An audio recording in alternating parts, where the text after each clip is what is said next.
For the first time in Tollywood film industry ఒక virgin బాయ్తో virgin boys movie team interview plan చేయడం నిజంగా నా కెరీర్కే ఒక గర్వకారణం.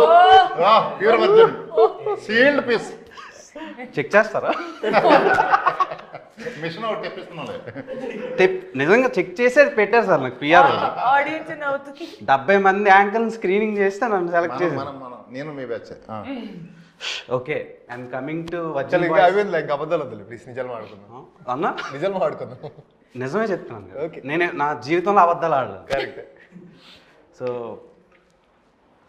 వర్జిన్ బాయ్స్ మూవీలో నేను ఫస్ట్ ట్రిగ్గర్ అయింది మిత్రా శర్మ గారిని. తర్వాత ట్రిగ్గర్ అయింది కమ్మింగ్ అని ఒకటి రాశారు. అందులో ఒక స్పెర్మ్ జుయి అని ఒకటి పెట్టారు. ఆ స్పెర్మ్కి కమ్మింగ్ అని 11th అని పెట్టారు. ఏంటన్నా అది స్పెర్మ్కి మీరు ఇచ్చిన ప్రిఫరెన్స్ సినిమాకి ఏమైనా ఇంటర్లింక్ అయ్యే ఇది ఉందా? అంటే వర్జిన్ బాయ్స్ ఫ్రస్ట్రేషన్ ఉంటుంది కదా, మరి అదంతా థియేటర్లో కమింగ్ అవ్వాలి కదా, మరి డేట్ వచ్చింది కదా 11th.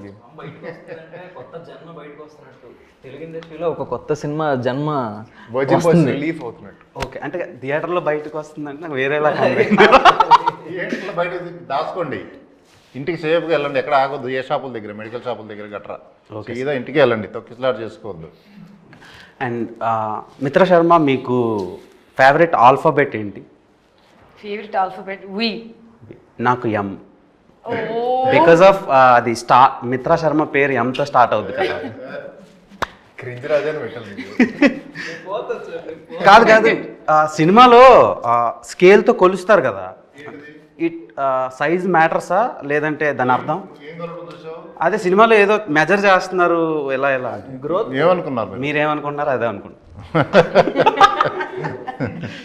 చెప్పండి దానికి. చేసినాడు ఈయన అడగండి. అదే సార్ ఏంటి మెజర్ సైజ్ మ్యాటర్సా మీ దృష్టిలో? Yeah of course.